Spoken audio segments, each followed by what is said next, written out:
সময় মা বলে যায়, যা সন্তান তোর সম্পত্তি দিতে পারি নাই, তোর জন্য দোয়া করলাম। দেখবেন যাদেরকে সম্পত্তি দিয়েছে তাদের সম্পদ শেষ।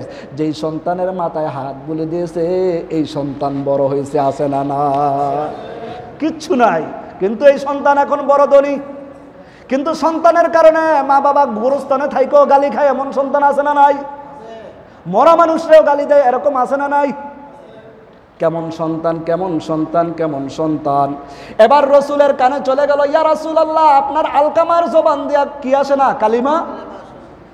এবার হযরত বেলালকে পাঠাইলো, আরো সাহাবীদেরকে দিয়া যায়, পাঠাও, দেখো আমার আলকামার কি হয়ে গেছে।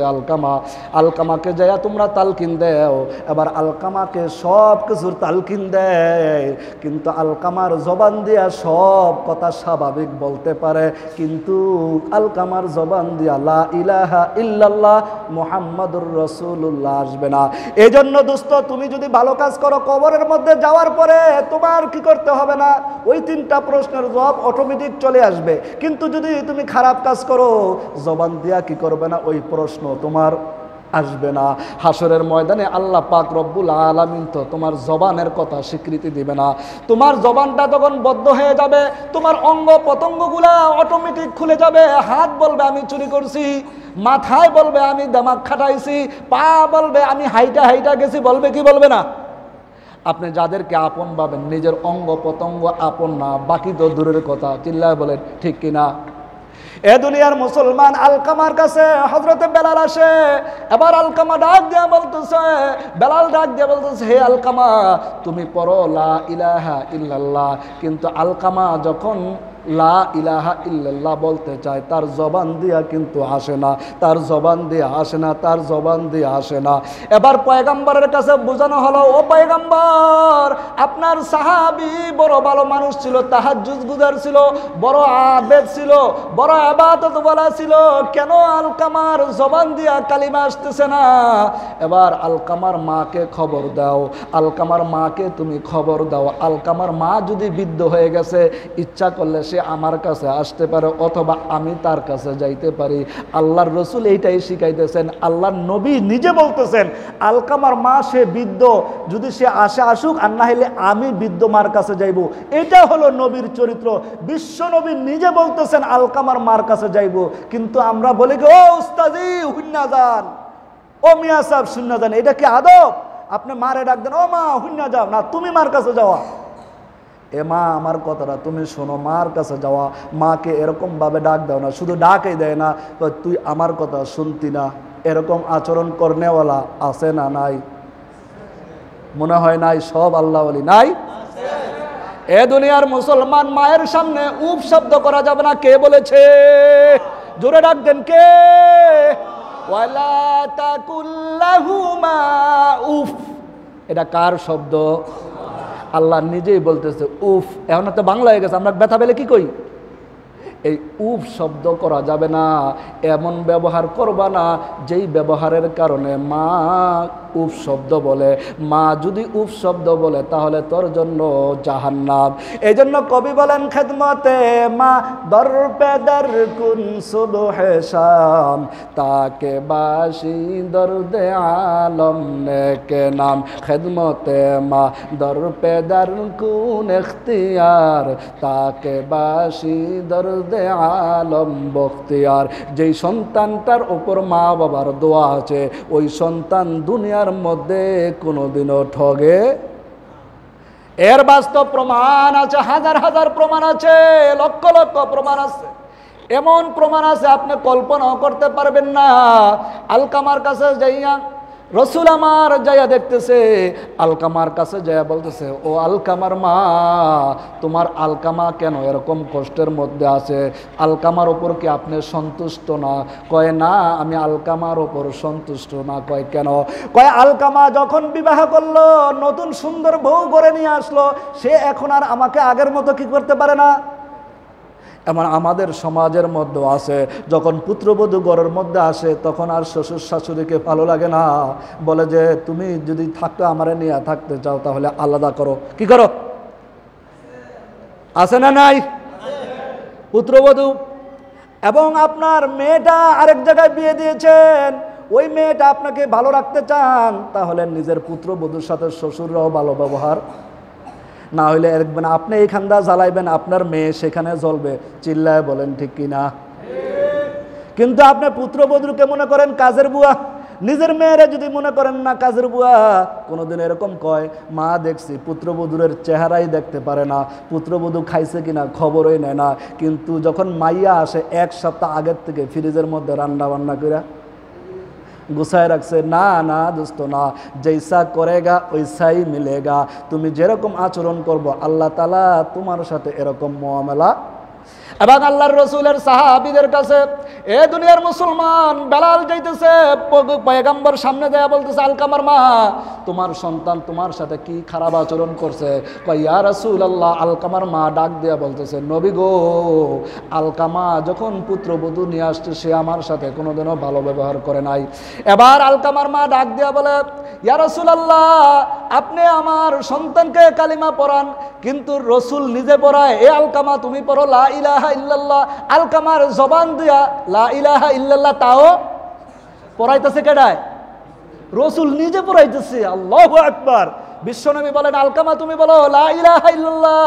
আলকামা সব বলে, কিন্তু লা ইলাহা ইল্লাল্লাহ জবান দিয়ে আসে না। এবার রসুল আমার দোষটা বুঝে ফেলাইছে, দোষটা বুঝে ফেলাইছে। কয় আলকামার মা, তুমি আলকামাকে মাফ না করলে আমার আল্লাহও মাফ করবে না।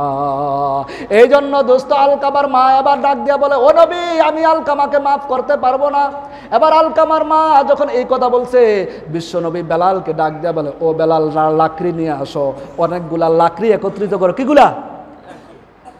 অনেকগুলা লাকড়ি একত্রিত করা হলো। এবার বেলালকে বলতেছে, বেলাল তুমি আগুন লাগাও। আলকামাকে কি করবা? আগুনের মধ্যে পোড়ায়া।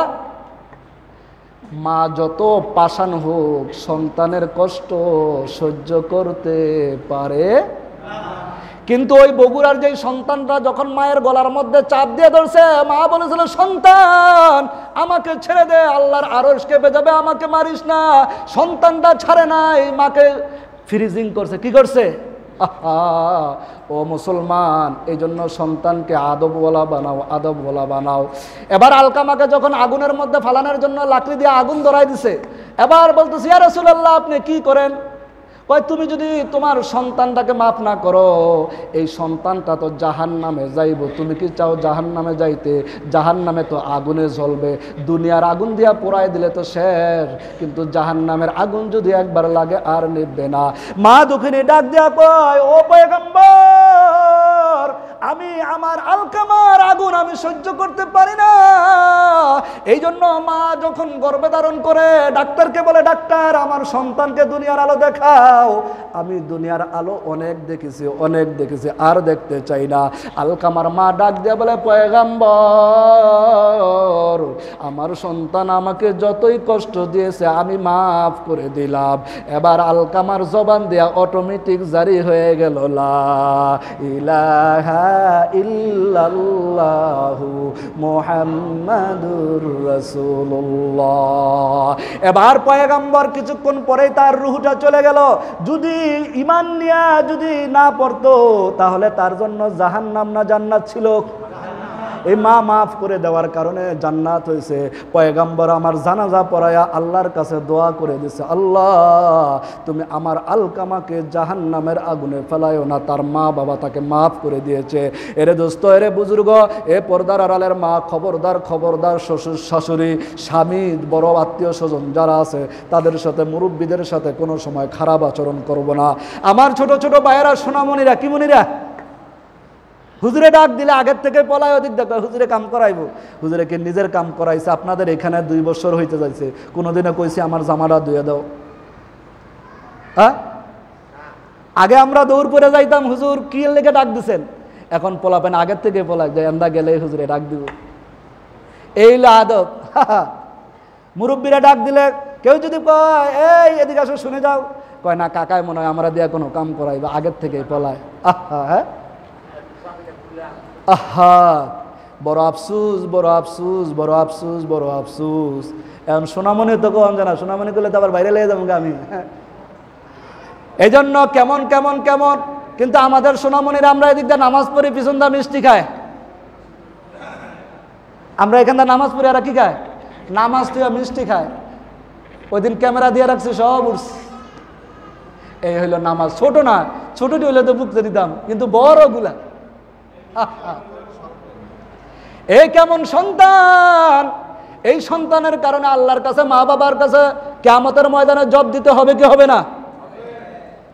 আপনি কার হক খাইলেন, কি খাইলেন, দুষ্টমি কইরা খাইলেন, কি বুঝলেন না, কিন্তু এটা কার হক ছিল আপনি খেয়ে ফেললেন। মসজিদে আইসা কি গুনাহ নিয়ে যাব না সওয়াব নিয়ে যাব?